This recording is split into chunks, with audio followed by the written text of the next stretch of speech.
Black women have been getting their hair braided and plaited and twisted since the beginning of time. Protective styles is a big part of being a Black woman. So of course you're going to want to incorporate that in your art as well. So I'm going to show you step by step how to paint this protective style. So let's get into it.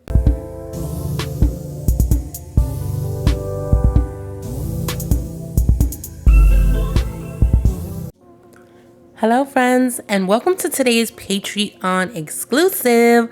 I hope you guys are doing well wherever you are around the world. So as you can see, I'm kind of blocking things in. You guys know how I feel about the blocking stage. I'm using my artist grade paints, which is usually golden, and I'm doing my regular mixture of Quin Magenta, burnt sienna, Ultramarine Blue, you know, the regular suspects. I will put it down in the description so you can know exactly what I'm talking about. And I'm putting it on liberally, and because I want to make sure I get enough coverage, right? And if you have like a craft paint or something like that, that has less pigment in it, so you're probably going to need to do a lot more layers. So really take your time with this because there's really no features, right? So just make sure you have enough coverage. And then I'm going in with a darker value and I'm putting shadows underneath the chin. As you can see from the reference photo, she has quite a bit of a shadow going deep underneath the chin. So I wanted to replicate that same thing, even though we're not getting full blown into any sort of detail. You feel what I'm saying? But you definitely want to make sure you try to put that in at least. But it's your portrait. You know what I'm saying? It's your art. We just living in it. You know what I'm saying? It's your art world. We just living in it. Okay. So I think that's what we need to be mindful of, is just making sure that you just put in enough coverage and getting things done. So it's pretty much the same situation. I put the same shade of brown that I use for her face on her chest, because again, we want to still have that shadow there. Same thing on the shoulders and the arms. I left the shirt, and then of course you can see that I will be painting in a minute.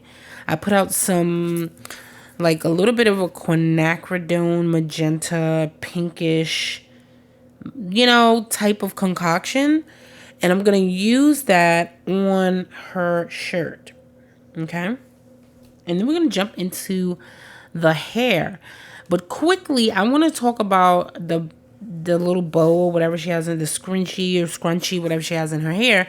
I used a Posca pen, and that is like a light color Posca pen, and that's what I used for her bow. So yeah. So as you can see, her hair is pretty dark. You can see that from the reference photo. And I decided to use my quintessential dark color because you guys know I do not use black. I don't like black. Okay, I like my coffee and my men black, but I don't like my paint in black. Okay, so yeah, pretty much I got my regular dioxazine purple, or you can use any dark purple or any dark color that you have. Parisian purple, Parisian blue, or you can do my regular mix that I usually do, which is Ultramarine Blue and burnt sienna, and that will give you your dark values. So I'm pretty much just blocking things in, taking my time to really look at the texture, the movement. With the key to hair is not necessarily, we can get overwhelmed by looking at a photo or looking at a person, and we're seeing all the things that's going on with the hair, but we're not really paying attention to the fact that there's actually movement. There's a method to the madness, right?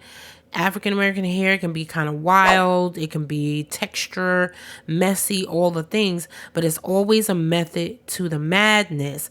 If you follow the patterns, you'll be able to see, it'll give you a quick roadmap to where you need to go. And that's pretty much what I'm doing.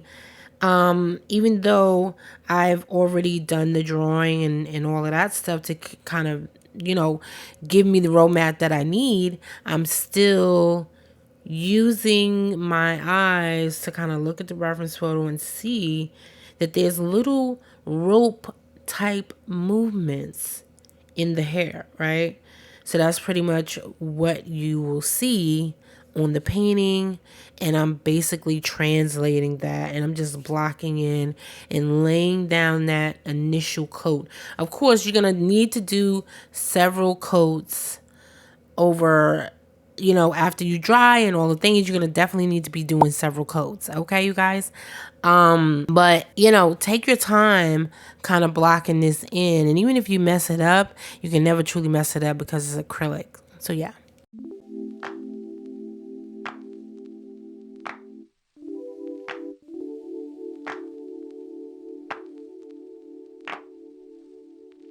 My life wasn't perfect, yeah, I know that now.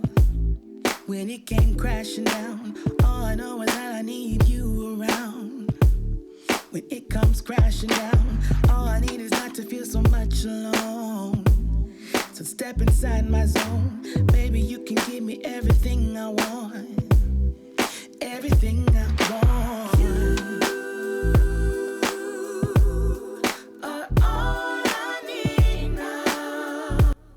So at this stage, you can see I'm starting to do quite a bit of outlining and making things a lot darker, putting in those darker values. I'm going really deep with the dioxazine purple, and I even got out my Posca pen at a certain point. You guys know I love my Posca pen, okay?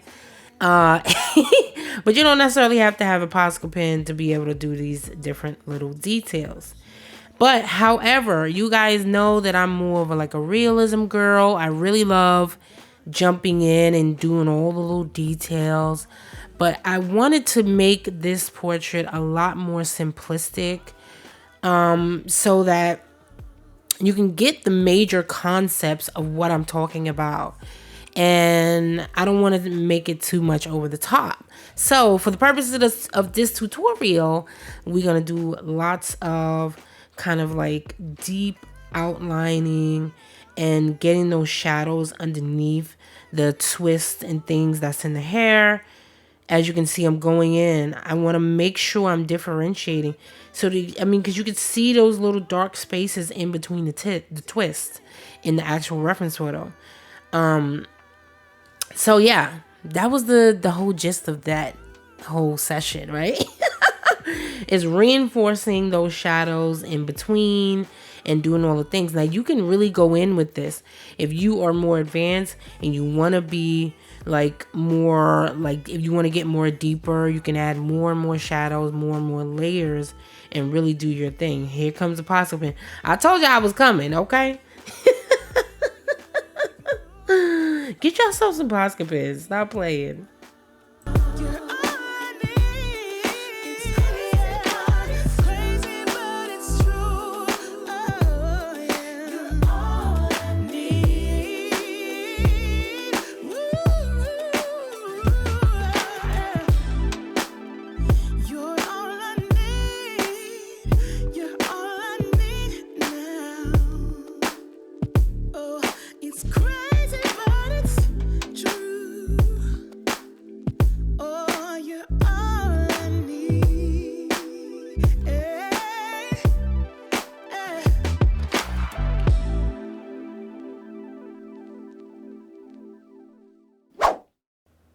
All right, y'all.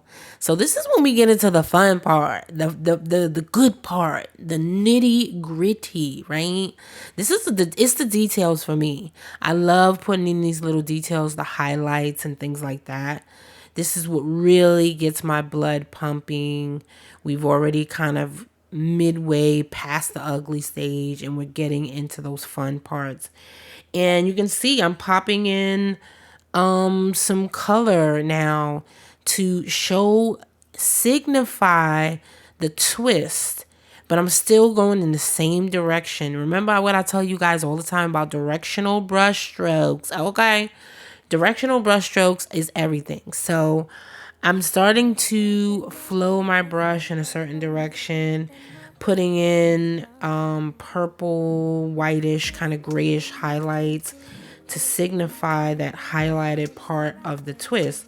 Now, you don't necessarily have to use the colors that I'm using, but the same technique still applies no matter what color you decide to make her hair. So yeah, comment below and let me know how you're feeling about this hairstyle and what next hairstyle you would like to see, because I think you guys are really enjoying this hair series, okay? Half the battle of getting through a portrait is getting your way through the ugly stage, dragging yourself into your studio hour after hour, day after day. That sets you apart from the people that gave up, okay? People think it's easy. It's not easy, but I promise you, and I tell you guys this on a regular basis, I promise you, if you keep going and you continue to push and push, you can get through anything, and you'll eventually make it on the other side, and you'll have something beautiful, something wonderful you can look at and show to your friends and your family, and everybody be like, "Ow, that's so cute," yada yada yada. Get all likes on Instagram. Okay, thank you.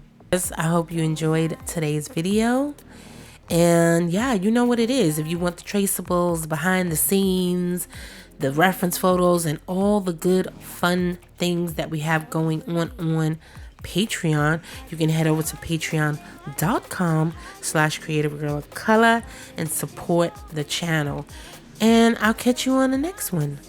Bye. Don't care what you say, what you do, how you feel. As long as you can show me a good time, I don't need